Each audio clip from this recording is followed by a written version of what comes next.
A ballistic expert has told the Kibera High Court that evidence analyzed at the DCI Forensic Laboratory failed to link former police officer Ahmed Rashid to the fatal shooting of two young men in Eastleigh in 2017.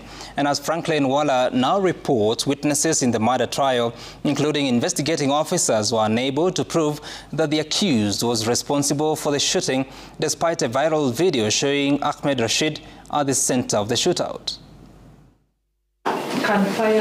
Tuesday morning, and the prosecution had lined up key witnesses to testify against former police officer Ahmed Rashid. In a case, he is accused of having fatally shot two young men in Eastleigh on 31st March 2017. The court began by hearing testimony from a crime scene investigator who documented the area with the photographs. The session grew tense shortly after, as a ballistic expert who had examined the firearms and cartridges recovered from the scene took to the stand. Some are unsuitable for comparative analysis. Answer the question.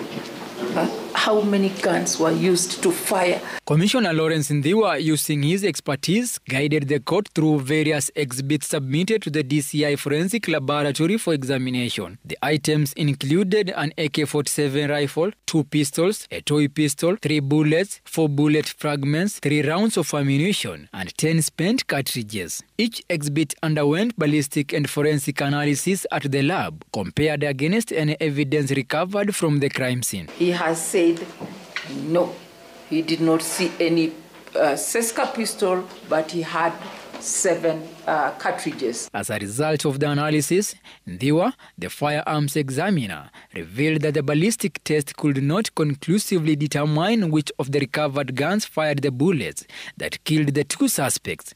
Did you determine or identify from which firearm those bullets were fired? And you said no.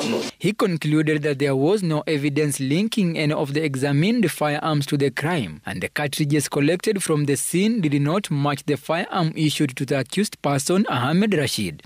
According to the firearms register from Pangani police station, the weapon issued to Rashid on the day of the incident was not the one used in the shooting.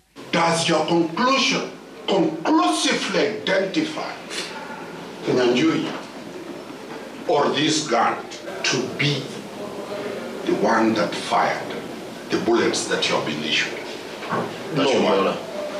The heated cross-examination gripped the courtroom as Justice Diana Kavetha watched intently, her pen moving steadily across the notepad. Another witness, homicide investigating officer Ruben Maneki, took to the stand to explain the steps taken during the murder investigation and to respond to critical questions from the defense team. The murder trial continues with more witnesses expected to testify, even as the prosecution maintains that, despite inconsistencies from some witnesses, they still have a watertight case. The submission from the key witness, who is the firearm examiner, is not clear on the whereabouts of the weapon that was used in the killing, and maybe why the investigation team failed to get the very firearm as part of their probe. Franklin Wala, Citizen TV, from Kibera Locals, Nairobi.